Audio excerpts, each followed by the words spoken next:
Sabe, eu queria, nesse tempo, qual que é o tema do nosso retiro, do nosso acampamento aqui? Qual é? Fortalecer para impactar. Fortalecer para impactar.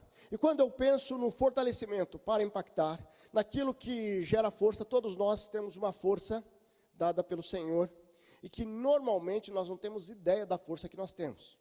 A Pauline que o diga, né, Pauline? Vendo um filho pequeno, as mães aí, elas tiram uma força, não sei da onde, ou melhor, sei, é do próprio Deus dando força. Certo? Nós temos a força para impactar, nós temos uma força para sermos discípulos, para sermos discípulas, nós temos uma força para pregar o Evangelho, para impactar essa geração que Deus nos colocou. Mas o que muitas vezes impede nós de vivermos todo o nosso potencial?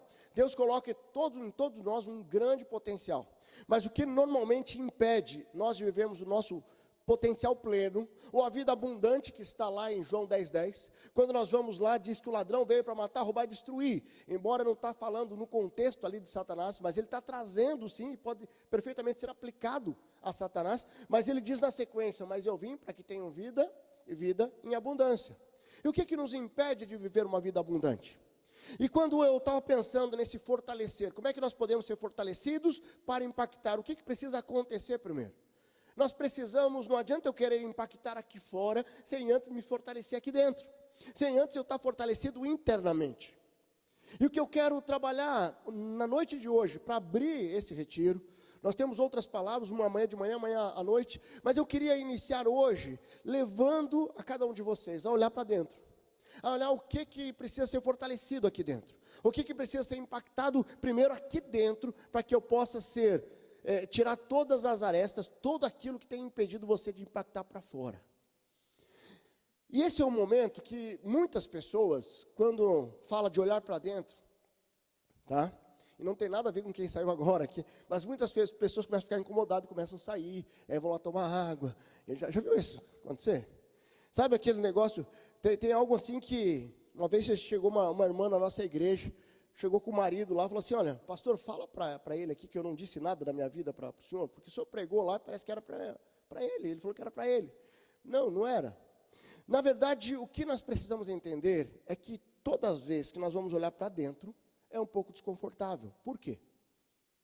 Porque nós não queremos, muitas vezes, reconhecer marcas que foram geradas na nossa caminhada e que às vezes têm impedido eu de servir com alegria, de viver uma vida plena, de viver no meu casamento uma plenitude. Tem muitas marcas que eu carrego e eu não percebo que eu estou carregando. Eu queria hoje abrir, conversando um pouco sobre isso. E eu queria que você pudesse estar com a sua Bíblia lá em Atos. Nós vamos refletir ali no capítulo 3. Todo esse retiro nós vamos estar no capítulo 3 de Atos. Mas eu quero trazer um contexto antes de nós entrarmos no capítulo 3. Ali em Atos 1, Lucas está relatando ali a ascensão de Jesus. E ali ocorre ali a escolha de Matias, né, que foi o discípulo que estaria assumindo o ministério apostólico, substituindo Judas ali. No capítulo 2 nós temos ali o Pentecostes, nós temos a vinda do Espírito Santo, que em cumprimento lá em João 16:8. Quando nós vamos Jesus chegando no final da sua vida ministerial, ele deixa uma promessa para nós. Em João 16:8 fala que ele enviaria o Consolador, ele enviaria o Espírito Santo para convencer o mundo do pecado, da justiça e do juízo. Certo? E isso é fantástico, porque o Espírito Santo está aqui. E quando nós olhamos a caminhada, e amanhã eu vou falar um pouco mais sobre isso, mas do ministério do Espírito Santo, hoje nós podemos viver a plenitude do máximo do nosso potencial na dependência do Espírito Santo. Não é ainda a plenitude que teremos com o corpo glorificado na glória, mas o máximo do nosso potencial a partir do agir do Espírito Santo em nós. Aí quando nós vamos ali em Lucas 22, 31 a 32, nós temos ali um relato muito interessante que vai destacar um pouco daquilo que o Pedro fez no capítulo 3. Certo? Quando nós vamos lá, ele diz o seguinte: Pedro estava indo em direção a negar Jesus. E ele vem se dar um de bonzão, fala assim, não, eu não vou fazer isso nunca. E Jesus, ele diz algo muito interessante, que está ali. Ele diz assim, ó, Simão, Satanás pediu você para peneirá-lo como trigo. Mas eu orei por você para que a sua fé não desfaleça. E quando você se converter, quando você se converter, fortaleça os seus irmãos. Pedro já tinha caminhado com Jesus quase 3 anos. Pedro estava ali na véspera de negar a Jesus. Mas quando Jesus fala, quando você se converter, o que ele está dizendo? Certo? É muito comum, nós vemos pessoas que caminham numa vida religiosa, mas não têm uma entrega plena. É muito comum pessoas que se acostumam a viver uma religiosidade, mas não vivem a plenitude ou todo o potencial, porque fica preso a um paradigma, a uma situação de conforto. E eu quero hoje trabalhar um pouquinho essa dimensão de como nós precisamos ser fortalecidos para que possamos impactar. Eu queria que você acompanhasse, vai estar sendo projetado aqui ou na sua Bíblia aí. Eu estou usando a NVI, tá? Misericórdia. Olha, eita. Acho que vai ter que ser aí mesmo.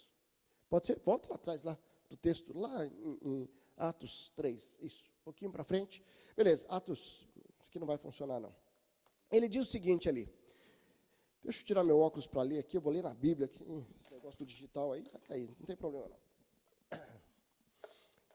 Então, abra lá Atos 3, tá? Então, esse texto, o apóstolo Pedro e João estavam indo para um momento de oração, tá? E aqui relata algo muito especial na igreja primitiva, uma igreja marcada pela oração. E o texto diz o seguinte: certo dia, Pedro e João estavam subindo no templo na hora da oração, às 3 horas da tarde.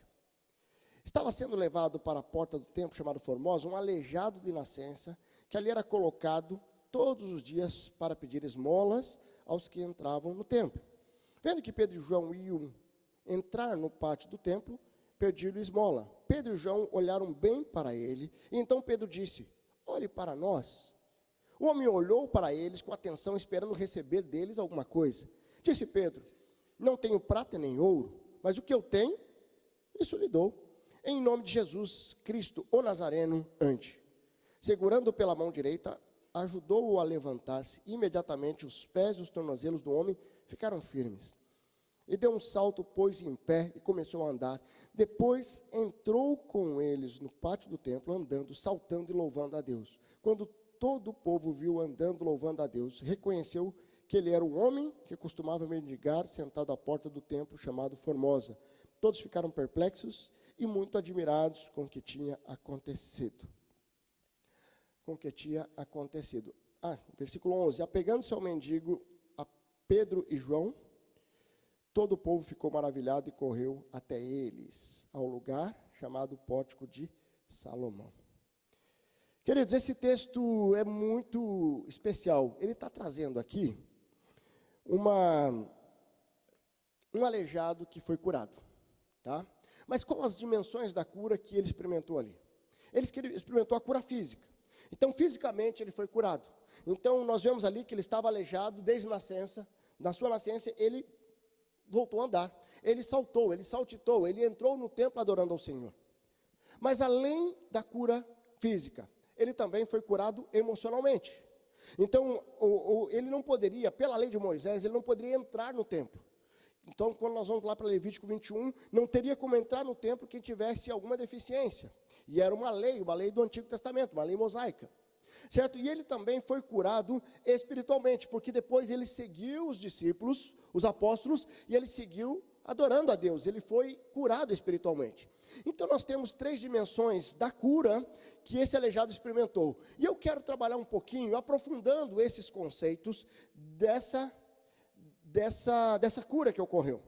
E eu queria pedir permissão aqui para contar o meu testemunho, de como eu cheguei aqui hoje com 49 anos, indo para 50 anos, 20 anos de casados, 2 filhos, um ministério, que Deus tem nos abençoado demais, e tudo aquilo que, o privilégio de estar aqui, de conhecer o Abraão, que é muito mais do que um amigo, um irmão, né, e podendo, o pastor Abraão, né, às vezes o Abraão, ele me chama de Big, se você me chamar aí, às vezes Big, aí é o Big, que eu era o Big na época, quando nós nos conhecemos, né, e aí sou ainda na casa dele, é só Big, né, mas embora eu estou mais Big agora, Mas sabe, eu queria contar um pouco a minha história. Primeiro nós temos que entender o seguinte: todos nós temos uma história. Todos nós nascemos num lar. E esse lar é um ecossistema inicial, onde nós temos a nossa experiência na infância. Daí nós vamos ter a nossa experiência na adolescência, na juventude. E aí nós vamos para a vida adulta e nós estamos aqui em 2023 e você tem uma história até aqui. E eu também tenho uma história até aqui. Mas na minha história, eu nasci numa família disfuncional. Uma família não cristãos, meu pai ainda não é cristão, mas minha mãe está no início do processo de demência. Ela se converteu numa UTI de hospital, mas não consegue viver ainda, ela já perdeu um pouco o discernimento. E assim, eu cresci dentro desse contexto. Um pai envolvido em adultério, muitos adultérios. Com 10, 11 anos, ele tinha relações com empregadas no meu quarto. Assim, era algo assim muito pesado. Muito cedo fui envolvido em pornografia, masturbação, mentira. Quando, com 18 anos, eu estava no quartel, eu fui coautor de um aborto. Então, um amigo do quartel engravidou a namorada, eu pego ele, dou carona para ele para uma cidade próxima de Cascavel, chamada Céu Azul, e eu levo lá, acompanho todo o processo. A menina vem chorando no carro, e eu estava ali me achando bonzão, porque eu tinha ajudado meu amigo a eliminar um problema. E foi muito forte o que Deus fez quando me converti. Com 23 anos, eu entrego minha vida ao Senhor Jesus, e ali começa uma grande transformação. Nós precisamos entender as duas dimensões da restauração que acontece. Uma é uma dimensão de uma restauração imediata. Todos nós já nascemos debaixo de uma maldição, que é a morte eterna. Quando ocorre a quebra, quando o pecado entra no mundo, ocorre a separação entre Deus e o homem, um abismo entre eles, e a reconciliação, a aliança com Noé, com Moisés, com Abraão, com Davi, não foram suficientes, porque somente a nova aliança a partir de Jesus foi suficiente para realmente nos conectar e nos tirarmos dessa maldição eterna.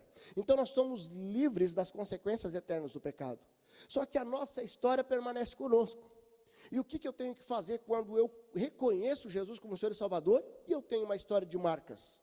Marcas profundas, umas um pouco mais, outras um pouco menos. Eu preciso reconhecê-las, dar nomes a elas e ressignificá-las. Porque se eu não faço isso, eu continuo caminhando pela vida e limitando todo o meu potencial, porque essas marcas, elas me carregam, porque elas influenciam na minha cosmovisão. E eu começo a enxergar a vida influenciada por isso. Por isso que pessoas que foram rejeitadas na infância, e eles vão ter muita dificuldade de viver um relacionamento profundo no casamento. E vão ser um relacionamento superficial. Se você sofreu um abuso, se você teve alguma situação assim, você tem dificuldade de ter uma relação saudável, sexual com o seu cônjuge. Então são coisas que influenciam o nosso viver hoje. E Deus colocou em nós um potencial, e essas marcas que nós carregamos, se nós não ressignificamos elas, nós simplesmente paralisamos a nossa vida. E como se Deus tem um potencial para ser usado para a honra e glória dele, e nós não usamos todo esse potencial, porque nós somos paralisados pelas marcas. Então, quando eu consegui ressignificar tudo isso, e aí Deus vem e traz a minha esposa faz parte desse processo de cura. E aí ocorre a libertação. E a libertação da pornografia, da mentira, da masturbação. E até que chegou um momento, eu falei assim, mas tem algo aqui ainda que está me pesando no meu coração que eu não consigo confessar. Porque para mim era vergonhoso. Como é que eu vou falar que eu fui coautor de um aborto? Misericórdia, eu matei alguém. Eu sou um coautor de um assassinato. E aí um dia num retiro de homens, o Espírito Santo me constrangeu, eu fui lá na frente e confessei. A hora que eu fui lá na frente e confessei, as correntes se quebraram. E a partir daquele momento, Satanás perdeu a legalidade sobre a minha vida. Porque agora eu sou livre. E aonde abundou o pecado, superabundou a graça. E aí começou uma nova história na minha vida. E aquilo que nós vivemos no passado tem alinhamento com o nosso propósito. E Deus começou a usar tudo aquilo que Satanás um dia tentou me escravizar para o propósito dele. Por isso que eu sou hoje o pastor na nossa igreja, eu sou pastor de restauração, de libertação. Eu sou pastor que hoje abençoa muitas pessoas. Deus usa a minha vida para abençoar muitas pessoas através da minha história, através da minha restauração. Então, quando nós olhamos para isso, certo? Nós precisamos entender que o pecado entra no mundo para nos separarmos de Deus, mas Jesus veio e nos reconciliou para pudéssemos realmente ter uma vida plena. E quando nós vamos lá em João 3,3, que Jesus declara, em verdade vos digo que o reino de Deus ninguém pode ver o reino de Deus se não nascer de novo. E todos vocês aqui, de repente, já tiveram experiências, de repente você está aqui hoje, você já aceitou Jesus como Senhor e Salvador, mas pode ter alguma coisa do seu passado, que para você se fortalecer plenamente, para ser usado plenamente pelo Senhor, de repente hoje é o momento que você vai olhar para essas marcas e você vai ressignificá-las. Porque nós estamos aqui num ambiente seguro para que isso ocorra. Nós estamos aqui num ambiente seguro para que Deus possa tratar o teu coração. O passado é um grande professor, mas um péssimo companheiro de caminhada. Se aquilo que você viveu no teu passado continua te aprisionando, te escravizando, está na hora de você deixar restaurar. Porque nós só vamos conseguir impactar para fora se nós estivermos plenamente restaurados aqui dentro. Então está na hora de você abrir os cantinhos, os porões da sua alma, para que nada fique escondido dentro daquilo que Deus quer fazer na sua vida e na sua história. Aqui, na IBBC, aqui nesse tempo, nesse país, nesse momento, dessa história, dessa geração. Então, o que tem impedido você de viver uma vida plena? Eu quero trazer as 3 dimensões de cura que nós precisamos experimentar.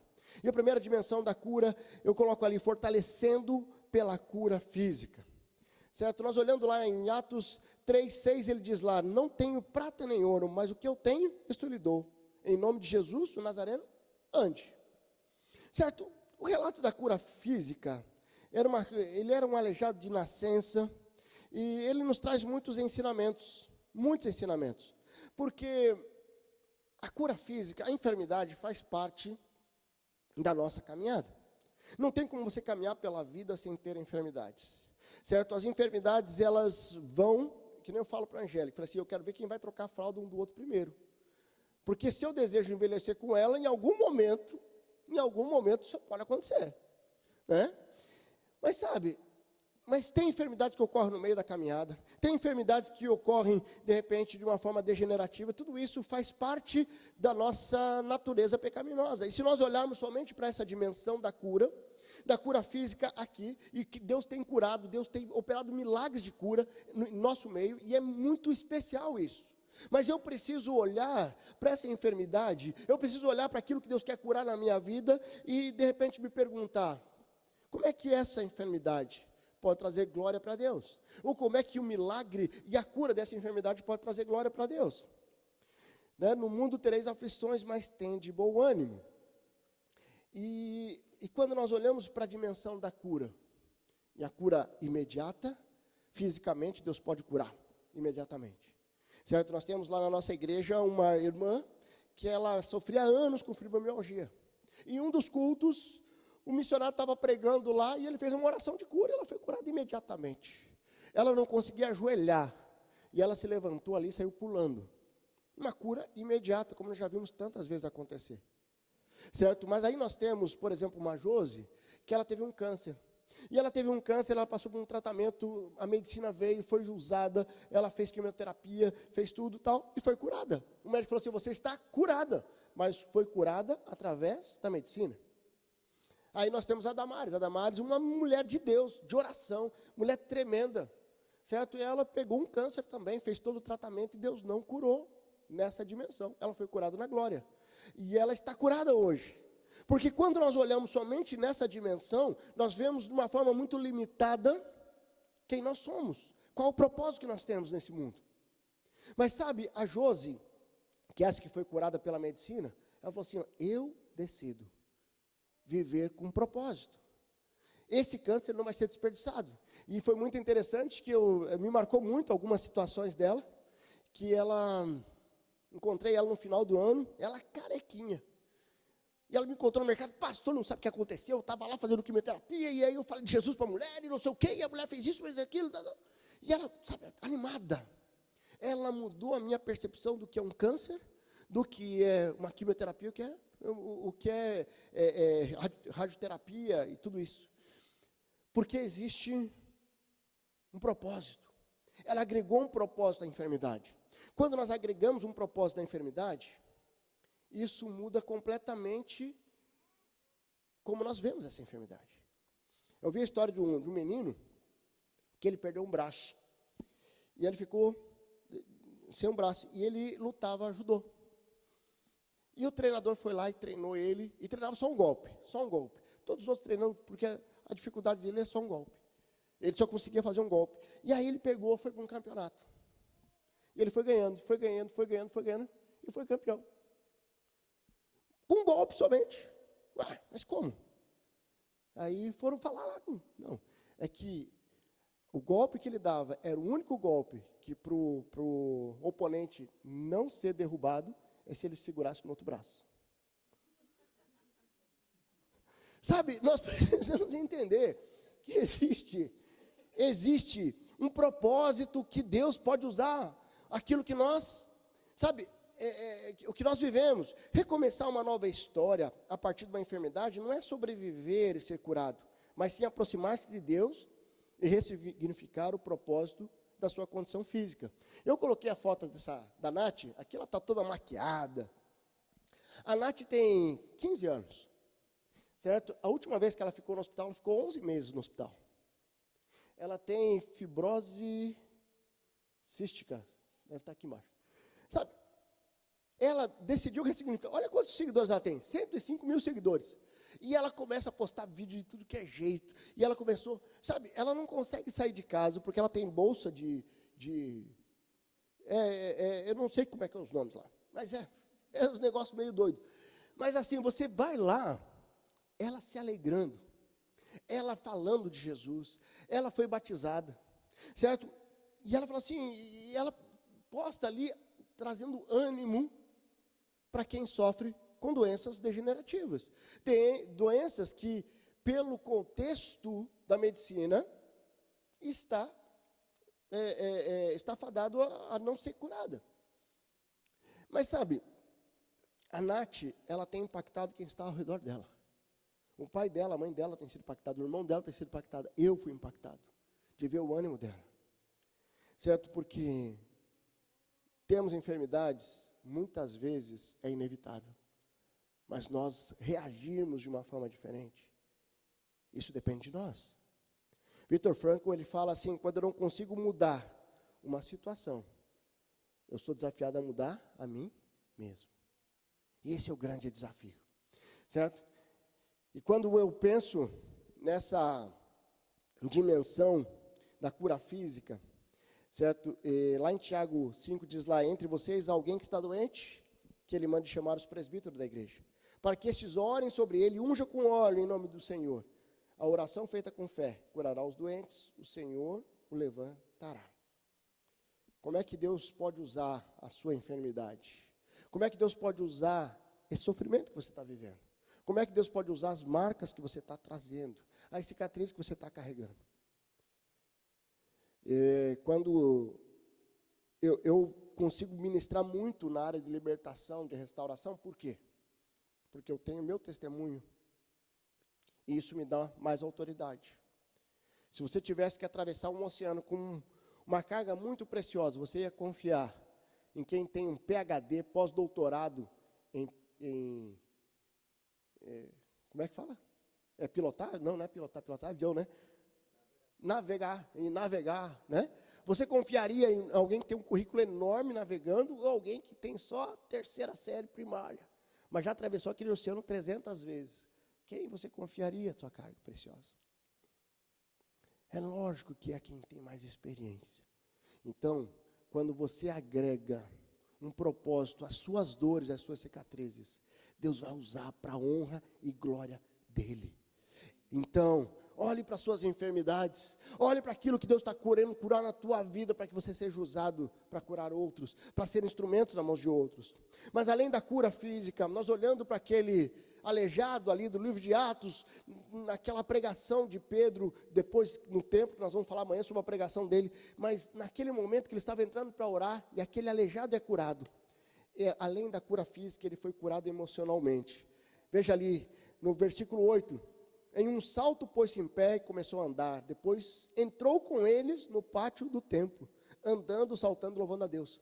Queridos, pela lei de Moisés, possivelmente ele nunca tinha entrado no templo.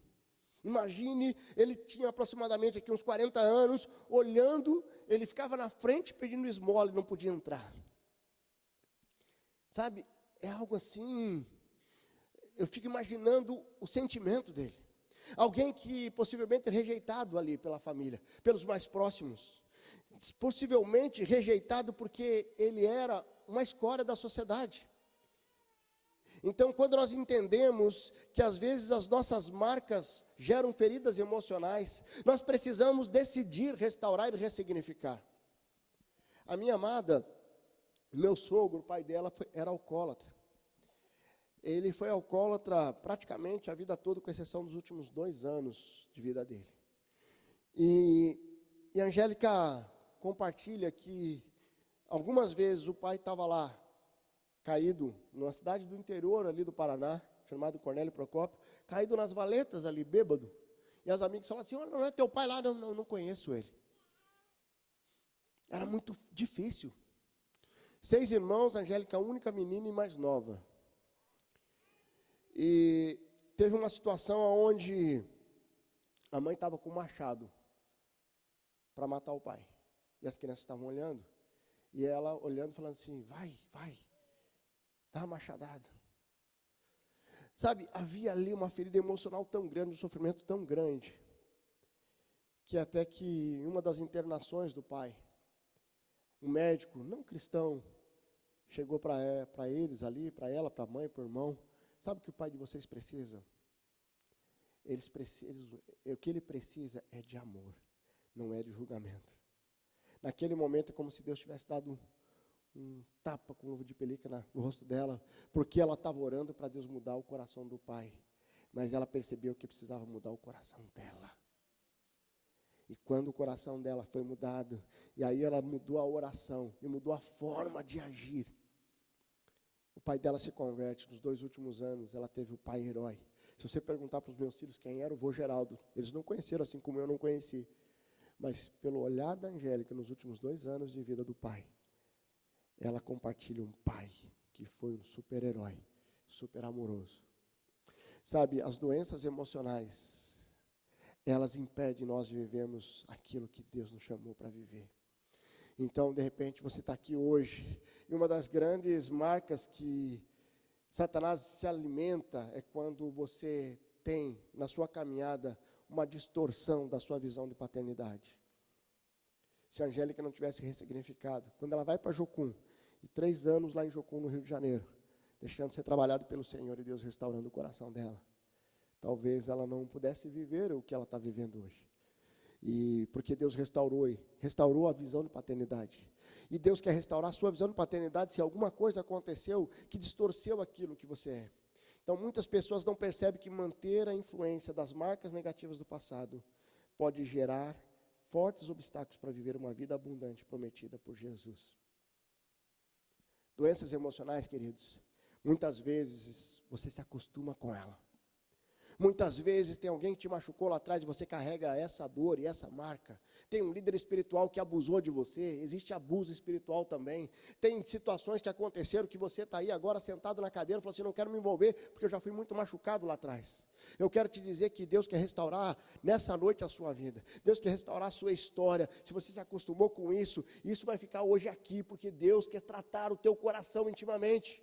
Quer tratar, ressignificar a tua visão de paternidade, quer resgatar e ressignificar as marcas que você tem carregado. Nós precisamos entender, você precisa se vestir de novas roupas. Deus está querendo tratar aqui dentro para que você possa impactar aqui fora. Nós tivemos uma situação lá na nossa igreja, nós temos uma área social muito forte lá. E aí de repente chegou alguém, um morador de rua. Ele veio lá e falou: quero ajuda. Então tá bom, vamos ajudá-lo. Vamos lá dar um banho nele. E aí pegou uns jovens e levaram ele para dar um banho. De repente começou uns gritos lá. E uns gritos, aí tinha um pastor da nossa igreja que estava lá e falou assim: o que está acontecendo? Estão espancando. Aí eles foram lá. E o que estava acontecendo? Eles estavam tirando a roupa dele. A roupa estava grudada na pele. Ele já tinha se acostumado com aquela roupa grudada. E cada vez que tirava, sangrava. Uau! E doía, e doía.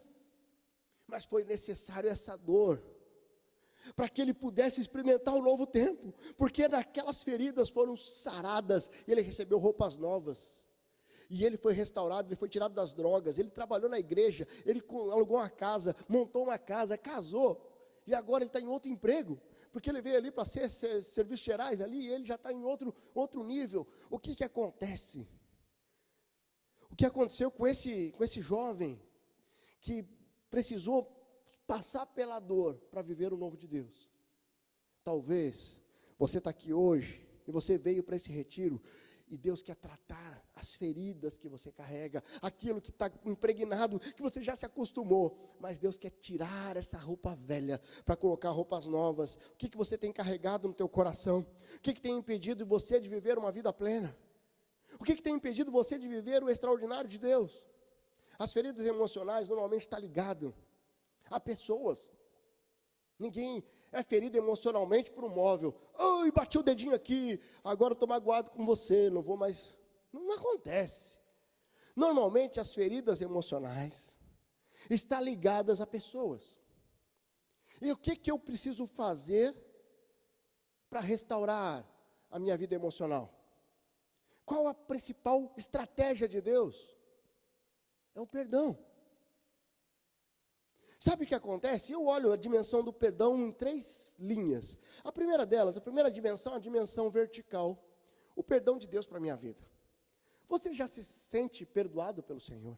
Você se sentiu perdoado pelo Senhor? Você tomou posse do perdão de Deus para a sua vida? Eu não me perdoava, porque eu tinha feito coautoria de um aborto, eu não me perdoava por isso. Mas a hora que eu entendi, que eu me perdoei, que eu confessei, as correntes se quebraram. Tudo se fez novo. Sabe, você precisa entender o perdão de Deus por você. De repente você tem encarregado alguém no teu coração que você não perdoa, mas se Deus já perdoou, quem é você para não perdoar? Mas a segunda dimensão, eu chamo de dimensão central. Porque quando eu entendo o perdão de Deus para a minha vida, tem uma outra dimensão que eu preciso me perdoar. Tem muitas coisas que eu não me perdoo. Tem muitas coisas que eu fico com o chicotinho carregando, a todo momento eu estou me chicoteando. E eu não vivo o extraordinário porque eu me culpo. E eu não me perdoo. Isso é um desastre. Mas quando eu entendo a dimensão vertical, essa dimensão central, eu sou capacitado agora plenamente para viver a dimensão horizontal. Libera perdão. Deixa Deus fluir na sua vida. Sabe, quanto mais eu me aproximo de Deus, mais eu fico tranquilo com relação a essa questão das pessoas magoadas. Esses dias atrás nós temos a nossa funcionária lá de casa, lá eu cheguei para ela e falei assim, Edna, eu não vou mais perdoar ninguém. E ela é muito crente, ela pegou, me olhou assim meio de lado. Ela falou assim, o que você acha disso, Edna? Ela pegou, deu um passinho para trás. Ô pastor, está errado. Por que está errado, Edna? Porque a Bíblia fala que temos que perdoar. Eu falei, mas eu não vou mais perdoar ninguém, sabe por quê? Porque eu não vou deixar mais ninguém me machucar. E aí ela, falei assim, não, mas é claro. Daí depois eu expliquei para ela que não tem como você não ser machucado por alguém. Só que tem um momento que você precisa entender que você é tão amado pelo Senhor, que de repente vai vir, todo momento alguém vai tentar pisar no teu pé, vai tentar te prejudicar, não tem como. E aí como você reage com maturidade, com sabedoria, você vai vendo um novo tempo acontecendo. Deixa as pessoas tentarem. Que nem eu falo assim, a todo momento, é como se as pessoas estivessem jogando lixo em você. Estão jogando lixo, cabe você decidir se você vai pegar e recolher ou vai deixar ali. Certo? Cabe a você. Daí chega num nível que você consegue ter um controle emocional, que eu já estou falando assim, tem lixo aí para jogar, joga em mim. Joga em mim aqui que não tem problema não. Porque eu decidi não carregar lixo de ninguém. Eu carreguei lixo muitos anos. E às vezes as pessoas querem mandar para nós lixos que não faz nenhum sentido. Queridos, as marcas do passado, dessas marcas emocionais podem gerar bloqueios que impedem você de viver as bênçãos de Deus. Eu lembro de uma irmã da nossa igreja, 18 anos de casada, ela vem para conversar comigo. E ela confessa que ela tinha sido abusada com 7 anos. E aí ela não conseguia se entregar plenamente no casamento. Ela não conseguia ter uma relação saudável com as filhas, porque na cabeça dela, a mãe dela foi a culpada. E ela não conseguia ter uma relação com a mãe. E quando eu venho e trago a minha discipuladora e é trabalhado o processo de restauração emocional, e aquele abuso foi ressignificado, Mudou completamente o relacionamento dela no casamento, o relacionamento com as filhas. E aí você olha hoje a família servindo ao Senhor e vivendo o extraordinário de Deus. Porque houve uma decisão de restaurar marcas emocionais paralisantes. Quais as marcas você tem carregado? Quais as marcas que você tem levado no teu coração e que tem impedido você de viver o extraordinário de Deus? É um abuso? É uma traição, um adultério? É uma rejeição? É um abandono? O que você tem carregado que não deveria mais estar com você? Que você deveria colocar aos pés da cruz para viver o extraordinário dele? Queridos, hoje eu queria que você pudesse. Nós estamos num ambiente seguro aqui, mas nós vamos trabalhar. E você vai deixar isso daqui, essas marcas aqui. Porque quando nós olhamos, o que impede às vezes de nós sermos plenamente restaurados é o orgulho.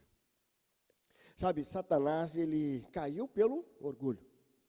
E quando nós vamos lá em 1 Pedro 5,6, a palavra vai dizer que Deus se opõe aos orgulhosos, mas concede graça aos humildes. E ele vai dizer na sequência: humilhe-se debaixo da poderosa mão de Deus, para que ele te honre no tempo devido. No versículo 7, ele vai colocar ali: lance sobre ele toda a sua ansiedade, porque ele tem cuidado de vocês.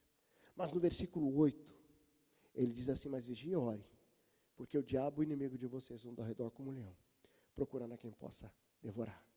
Se você não deixa ser restaurado pelo Senhor, se você continua alimentando o orgulho no teu coração e não dá o primeiro passo na restauração, você simplesmente vai perder a oportunidade de viver essa vida abundante prometida pelo Senhor, lá em João 10:10. Você não vai viver essa prosperidade que está lá em Jeremias 29:11, onde os sonhos de Deus vão nos fazer prosperar. E a prosperidade não está ligada a financeiro, está ligada a tudo. Na prosperidade do teu casamento, na sua paternidade, maternidade, na sua vida espiritual, na sua vida emocional. O que você precisa hoje se libertar e deixar para trás?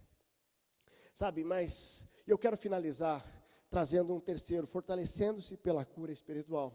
Aquele aleijado, ele foi curado fisicamente. Ele saiu pulando, saltitando, louvando a Deus. Ele foi curado emocionalmente. Ele entra no templo se alegrando. Ele é reinserido no contexto familiar, na sociedade, de uma forma emocional. Ele vê emocionalmente ele sendo restaurado.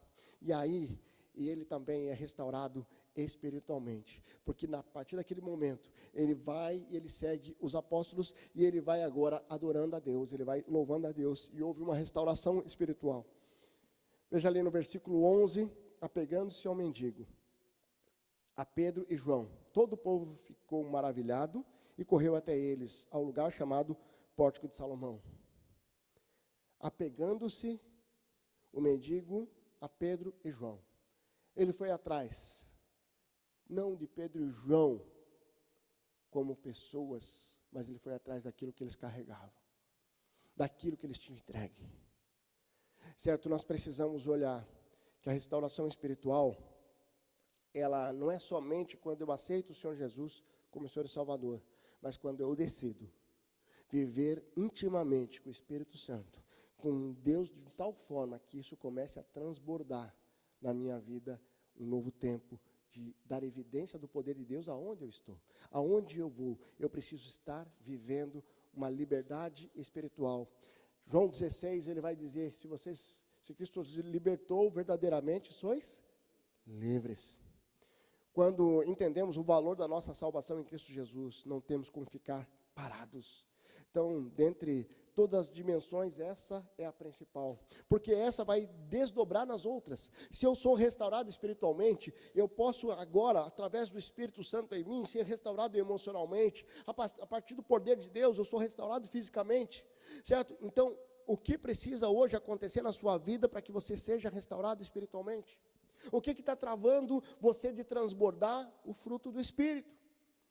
João 15:1-2 diz lá: eu sou a videira verdadeira, o meu pai é o agricultor. Todo ramo que estando em mim não dá frutos, ele corta, e todo que dá fruto ele poda, para que dê mais fruto ainda. Você tem frutificado aonde você está? Um sinal da saúde espiritual são os frutos. Se você está aqui, nessa igreja, há 10, há 15, há 20 anos, e você não tem frutificado, você precisa olhar para dentro do teu coração, porque pode ter uma enfermidade espiritual aí.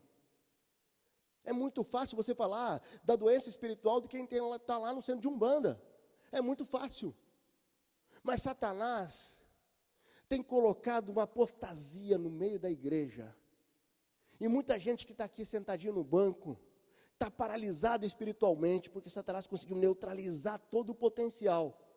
Por causa do orgulho, por causa de mimimi. Alguma experiência que eu tive com líderes anteriores, e aí eu começo a ficar paralisado, eu começo a achar pelo em ovo em tudo, e eu não vivo o extraordinário de Deus.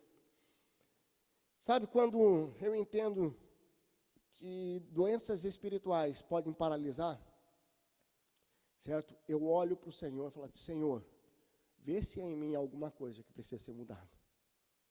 Certo? E muitas vezes, o desconhecimento gera marcas espirituais profundas. Eu lembro de uma irmã que ela estava na manicure e pedicure. E ela estava lá, e quem foi a pedicure dela lá? Foi uma irmã da nossa igreja. E a irmã, sabe aquelas irmãs que transbordam? Lá nós temos pequenos grupos desde o ano 2000. Pequenos grupos têm sido uma grande estratégia de crescimento, de cuidado, de pastoreio, de amizade, tem sido algo extraordinário. E aí essa irmã estava lá, fazendo a unha, e de repente ela convida, você não quer ir no nosso pequeno grupo? Ah, quando vai ser? Vai ser tal dia. Tá, beleza. E ela foi lá. E nesse dia que ela foi, eu estava lá visitando aquele pequeno grupo, que eu lidero hoje 44 pequenos grupos que eu supervisiono. Aí eu estava lá, e ela, conheci ela, estamos visitando aqui e tal, eu falei assim, vamos conversar?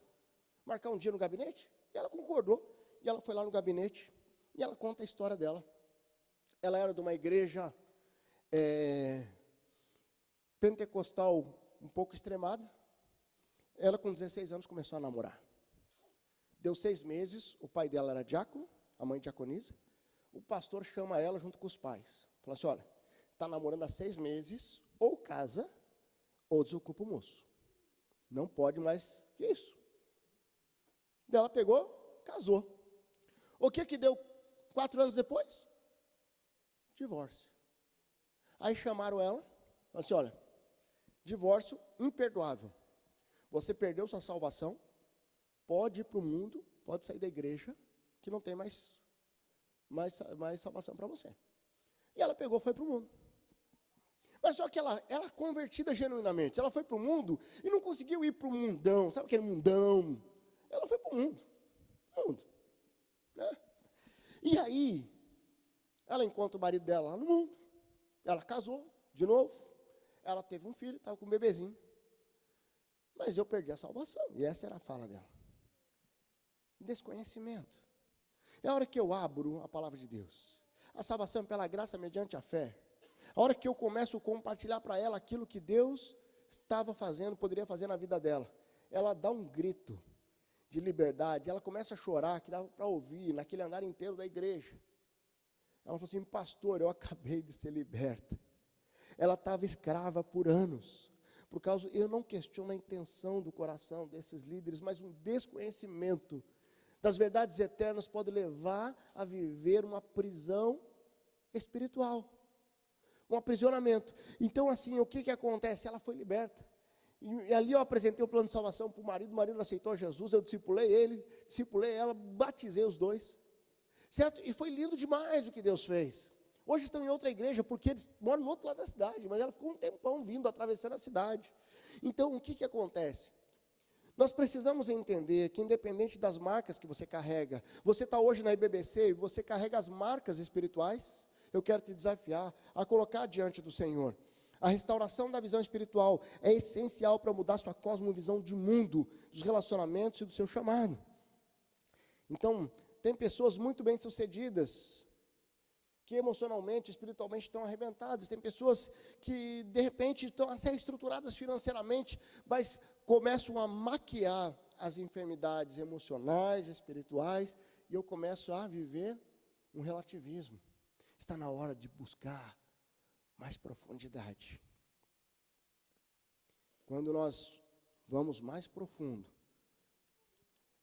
nós nos protegemos das estratégias de Satanás. Por isso que quando eu falo de nós vamos fortalecer aqui dentro para poder impactar aqui fora, é que você comece a olhar e limpar toda a sujeira aqui dentro, para que você possa ir mais profundo e se proteger daquilo que pode acontecer com as ondas que vêm na nossa direção. Eu lembro de uma médica que estava com o marido acho que é na Tailândia, onde houve um tsunami. E eles estavam lá e eles pegaram um barco e foram, e o barco atrasou, ela brigou com o pessoal lá e foram lá para o meio, e aí foram fazer um turismo de mergulho, e mergulharam profundamente, muito profundo, lá com gás e não sei o quê, e de repente viu um balancinho no mar ali e tal. A hora que eles saem para lá, estava tudo destruído. E aí o que aconteceu? Eles estavam lá no fundo, aquele tsunami veio, e eles foram salvos porque eles estavam em águas profundas. Queridos, espiritualmente, para você experimentar águas profundas, você precisa estar curado e curada. Para que você vá mais fundo e que você experimente cada dia mais esse fortalecimento pelo Espírito Santo de Deus. Chega de andar com a água nas canelas. Vamos se afundar na presença de Deus, profundamente na presença de Deus. Hebreus 7, 3, 7, 8 diz lá, assim como o Espírito Santo, hoje, se vocês ouvirem a sua voz, não endureçam o coração. Essa noite você está sendo desafiado a deixar Deus curar o teu coração. Olá, eu sou o pastor Abraão e nós agradecemos você por ter acompanhado essa mensagem conosco. Espero que você tenha sido edificado e até a próxima. Muito obrigado.